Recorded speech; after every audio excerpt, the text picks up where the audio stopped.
Okay, next we're going to talk about inverse trig functions. Remember trig functions like sine, cos, tan. An inverse trig function shows up on your calculator like this, sine -1. In other words, it's an inverse sine. We actually call them arcsin and arc cos and things like that.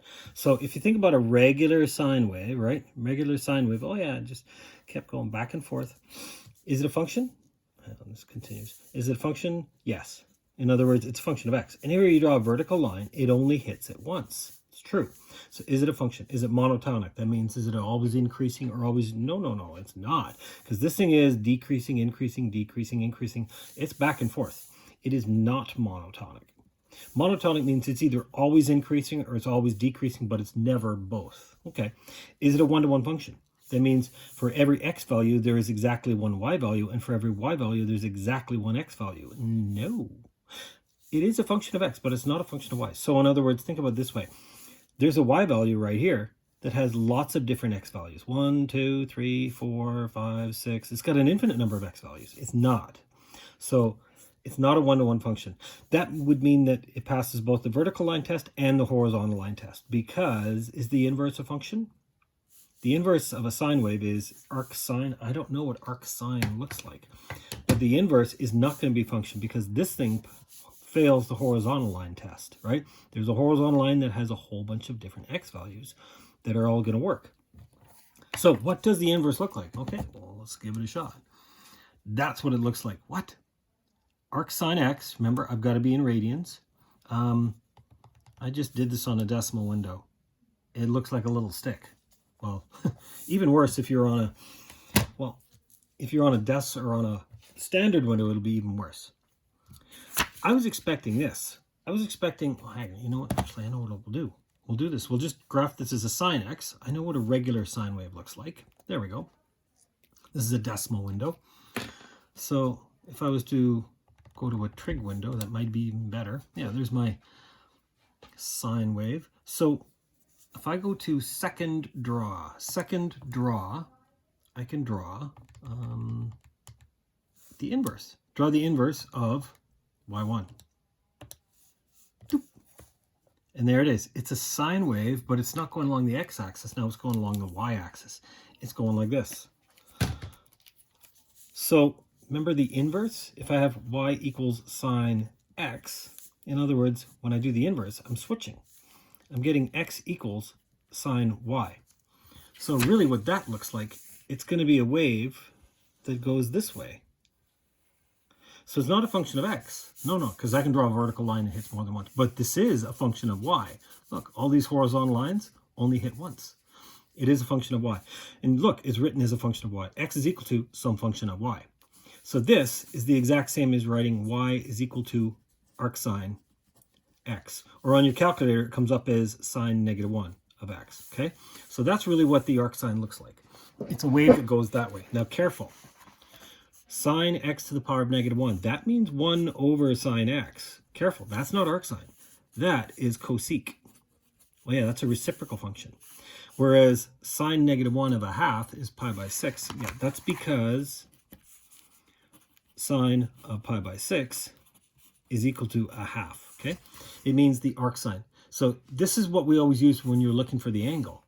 Inverse sine of some decimal, and it would tell you the angle. So this is actually my angle theta, or my angle x, if you will. So sine of something.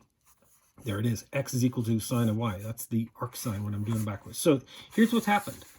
Instead of using this whole wave, they only used one small piece of the wave, from there to there.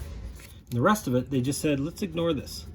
Let's pretend it's not there, because you know what? I got the curvature of this thing good enough. So that's what an arcsine is defined to be. If you restrict the domain, that's what they've done. If you restrict the domain, then the inverse is also a function. So in other words, we're not using the entire sine wave. No. We're using the sine wave from here to here. And remember, sine wave goes from -1 to +1, right? And this is pi, so this is pi by 2. This is negative pi by 2. So that's the piece of the wave. I'm not going to use the rest of the wave. I know that this thing carries on forever, but I only want this small piece of the wave where it's monotonic. It's increasing from here to here. Now, it's not actually increasing at the endpoints. but it's certainly not decreasing. So remember, for monotonic, you're allowed to include a single point. So if I was to do the inverse, oh yeah, that's where you flip over this diagonal line. Notice the curvature is going to change. That's going to turn into concave down, or that's concave down now. It's going to turn into concave up, and the other is going to switch as well. So I do know it goes through the point 0, 0. And the y's, -1 to 1, now become the x's, -1 to -1, -1 to 1. And this is going to be pi by 2, negative pi by 2. So it goes through that point and that point. So look at how the curvature is going to change. This is why I'm going to get that shape. So that's why I'm going to get, yeah, just this little piece from here to here. So that's what arcsin is defined to be. Now, I know that, yes, if you wanted to carry on the wave, it goes on. But we restrict the domain. So the domain has been restricted. We're only going to use this piece of the graph. So therefore, this is also a function. It's a function of x and it's a function of y. So for cos, which one are you going to use? Remember, it goes from the top down. This is monotonic. So 1 to -1. And this is pi, which means the x's goes from 0 to pi. Now the y's go from 0 to pi. And the x's from -1 to 1, -1, +1. So I know it goes to that center point. 0, comma pi by 2 becomes pi by 2, comma 0. Hang on, I said that backwards. Pi by 2, comma 0 becomes 0, pi by 2. That point goes to there. Okay. What else are we looking at? -1 there goes to, so where am I? 0, comma +1 becomes +1, comma 0, and pi -1 becomes -1 pi. There we go. So this is going to change. If you think about it, that curvature is not going to change, right? This is going to change. So I'm going to get a shape that looks something like this. Think about it. I chose the x from 0 to pi, so now I'm going the y from 0 up to pi. So that's why I'm going to get this shape for this graph. Tan, okay, tan is going to be kind of weird. Tan starts at 0, it goes up to infinity, that's pi by 2, and goes down to infinity, negative pi by 2. Now I know that that continues on, it's a cycle, but this piece of the graph right here is monotonic, it's always increasing. So we can just choose this part. Negative pi by 2 to pi by 2, that's the x's, so that's going to become my y's. Pi by 2, negative pi by 2. Okay, it goes through 0. And remember, if you do that flip over that diagonal line, this concavity is going to change. It's going to look like that. So that's what an arctan should look like. It's going to have those asymptotes, horizontal asymptotes. So an arctan goes up to there and it goes down to there. Ah, there we go. That's better. Now I can actually see it. So the other ones are also defined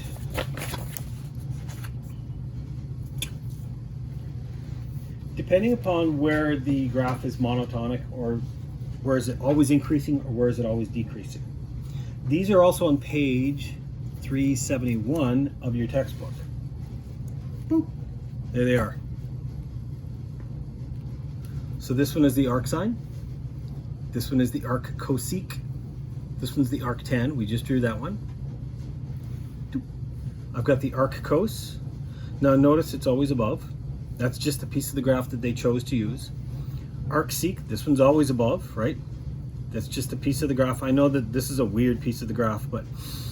And then the arccotan. Notice that these two are related. These two are related. These two are, oh yeah, sine and cos, kind of related. They look very similar. Arcsec, arccosec, they chose those pieces of the graph. So these are not things that you're going to have to draw by hand. But this is why they show up like this on your graphing calculator. And yeah, these are asymptotes. Oh yeah, asymptotes, asymptotes. So that's where those ones come from. So let's actually get into doing something with these things.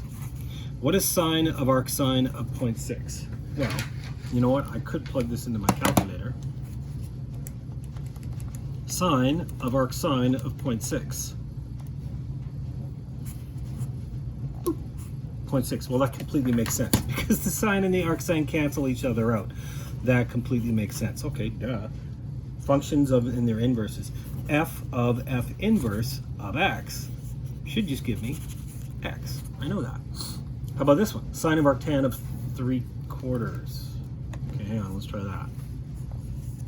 Sine of arctan of 0.75. 0.6, obviously 3/5. It's obviously 3/5. Why? Very good question. What if I didn't have a calculator? Let's plug this in. Normally it's sine of theta. So here's what I'm going to do. I'm going to do a substitution, not a u substitution. I'm going to do a theta substitution. I'm going to say that theta is arctan of 3/4. Now that's a weird way of writing it. Take the tan of both sides. Tan of arctan cancels. So this is like saying tan theta is equal to 3/4. Okay? See, tan of this, tan of that. That makes sense. I'm talking about a little triangle where tan is opposite over, 3 and 4. I kind of recognize this. Tan of theta, I'm going to put theta there. Tan is opposite over hypotenuse. Or no, opposite to 3/4. And the hypotenuse would have to be 5 if I did a quick little Pythagoras. Oh yeah, I remember that. If we did a quick little Pythagoras, I remember that. So here's the question. It says, what's sine of theta? Now, look at my diagram. Sine of theta is opposite over hypotenuse. Oh yeah. See? Sine of theta, that's what I called this, arctan. 3/4. That was my theta. Sine of theta is equal to 3/5. That's why it's equal to 3/5. Okay. So let's try it another time. Now we're no longer going to use numbers. Cosec of arctan of x. Okay, that's weird. Call the inside theta. So in other words, theta is equal to arccot x. It's a weird way of writing it. Write it the other way around. Cotan of theta is x. Right? If I used to take the cotan of both sides, cotan is 1/tan. So this is like saying 1/tan is x. Why don't I just write it as tan is 1/x? Okay? Now, if I imagine my little triangle, if I put theta here, tan is opposite over over adjacent to, which means if I do a quick little Pythagoras, 1 squared plus x squared is this. So 1 plus x squared. There's my hypotenuse. So here's what the question's asking for. What's cosec of theta? Look at your diagram. Cosec of theta, cosec, that's 1/sine, right? Yeah, cosec is 1/sine. Sine is 1/this, so the reciprocal will be the other ones. So this is going to equal this over 1. So not 1 over the square root. It's going to be the square root of 1 plus x squared over 1. That's what the cosec of arccotan of x is.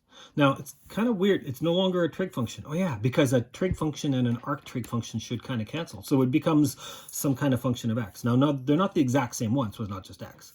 But it is a function of x.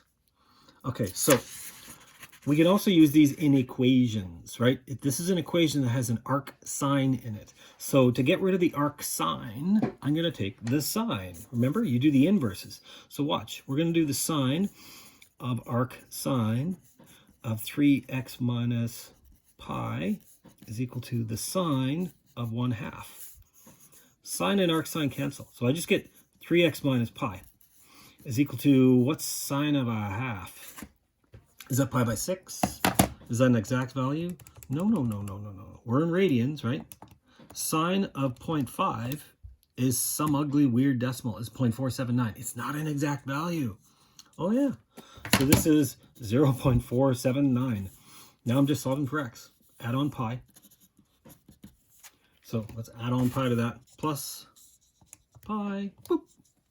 3.621 3.621 divided by 3. X is equal to 1.207 approximately. Now, I should probably mention, we're not getting multiple values here. It's sine of this one value.